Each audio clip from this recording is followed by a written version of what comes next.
SpongeBob SquarePants has been on television for 25 years. In that time, SpongeBob has been fired, tricked, humiliated, physically deformed, emotionally destroyed, and left worse than he started, more times than can be counted. Squidward has had his dreams crushed on a recurring schedule. Sandy nearly had to leave the ocean forever. Mr. Krabs has gone bankrupt, been publicly shamed, been arrested. Plankton has spent 25 years attempting to steal a recipe from a fast food restaurant and has never once kept it. Even the background characters of Bikini Bottom have entire episodes dedicated to things going catastrophically wrong for them. Patrick has been fine. That is the first and most important observation.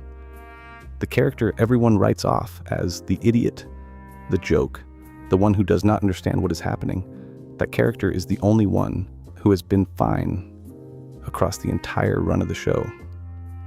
And when you find the one person in a group who is consistently fine while everyone around them is suffering, the explanation is never that they are the least intelligent person in the group.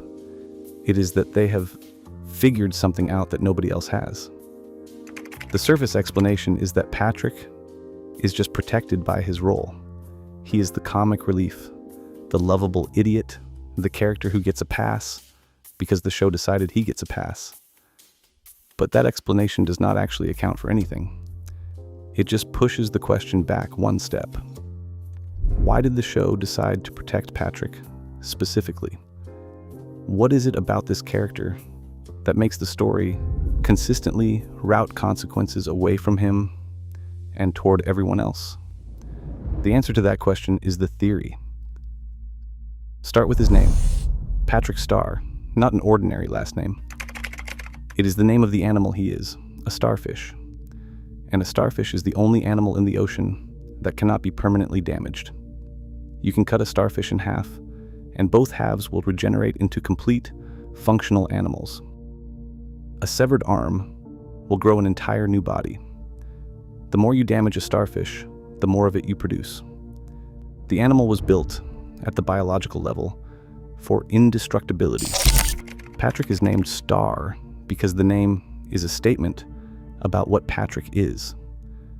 Not someone who got lucky, not someone who is being protected from the outside, someone who cannot be permanently damaged by design from the inside out. And the biology goes one step further. A starfish does not have a brain, not in the way every other animal does. Instead of a central processing hub that controls everything, a starfish has a distributed nerve ring, a system spread across its body where no single point is in charge of anything. Information does not flow to a center and get processed. It is handled locally, dispersed, spread out. What looks like stupidity from the outside is actually a completely different architecture of thought. Patrick does not think the way SpongeBob thinks.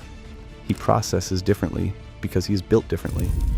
And that distributed architecture means there is no center you can knock out.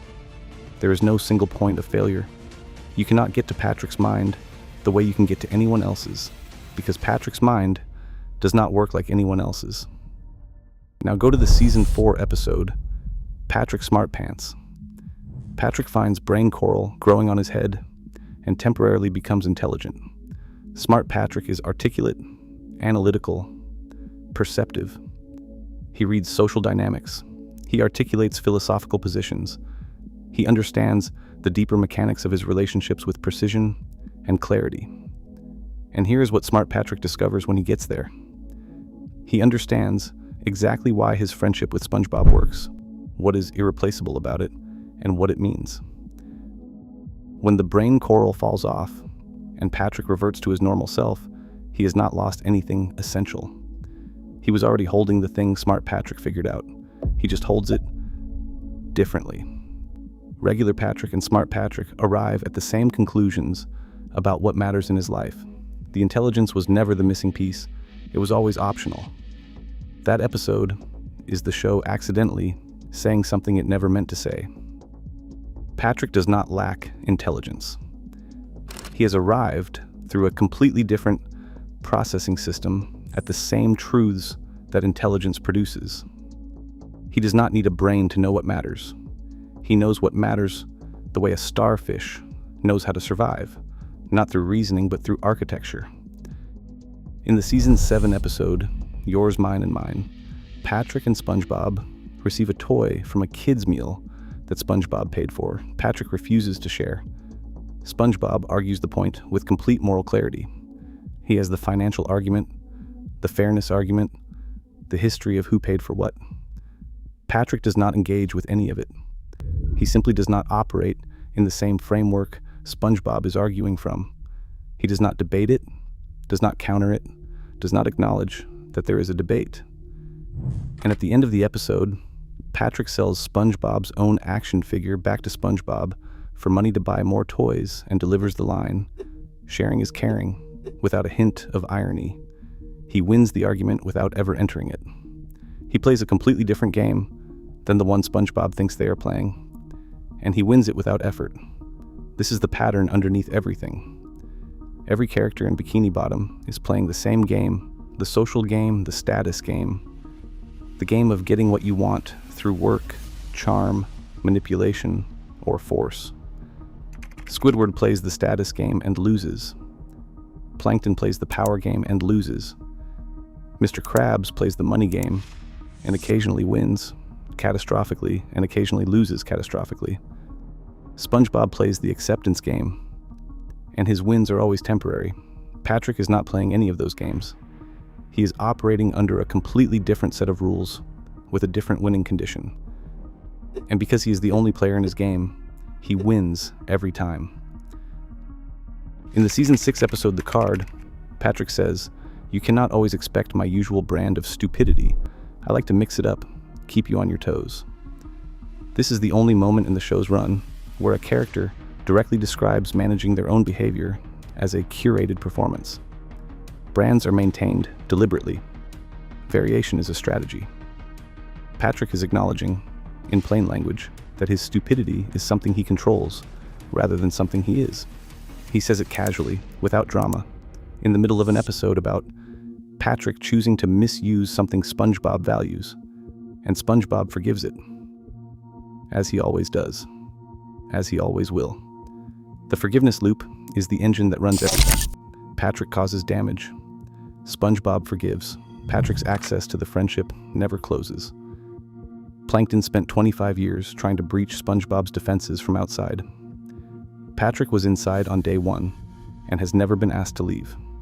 Everything Patrick needs, company, protection, food when he needs it, a place in the world, flows through that friendship. And the friendship continues because SpongeBob cannot stop forgiving, which means the engine never runs out of fuel.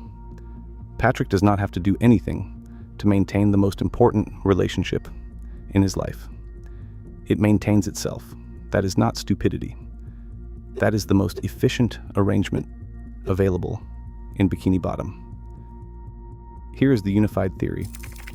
Patrick Star has, through biology, chosen strategy and the management of one unconditional relationship, constructed the optimal existence available in the world he lives in.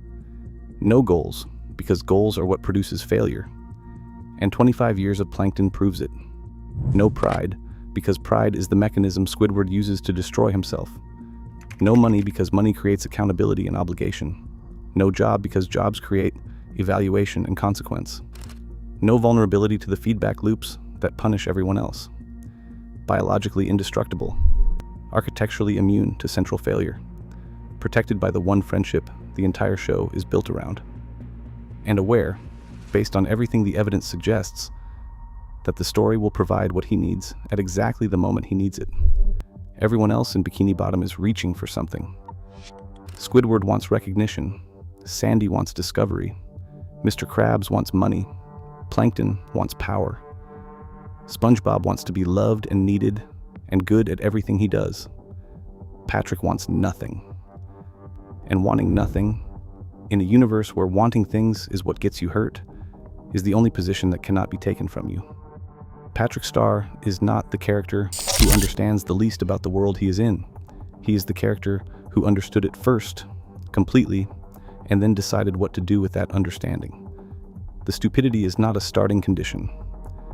It is an arrived-at position, an animal that cannot be permanently damaged, operating on a distributed architecture without a single point of failure, running a forgiveness loop that never exhausts itself, performing whatever the story requires in whatever episode he is placed in. That is not a dumb character in a children's cartoon. That is the only character in the show who has solved it.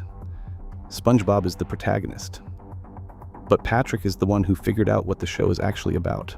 He figured it out in season 1. He has not needed to revise his answer since. The question the next video asks is what Patrick does with the answer. Because if you have solved existence, if you have nothing to gain, nothing to lose, nothing to prove, what do you actually do with your days? What does Patrick want? And if the answer to that question turns out to be nothing, then Patrick Star may be the most unsettling character on the show. Not because of what he wants, because of what it means when someone who could want anything chooses not to.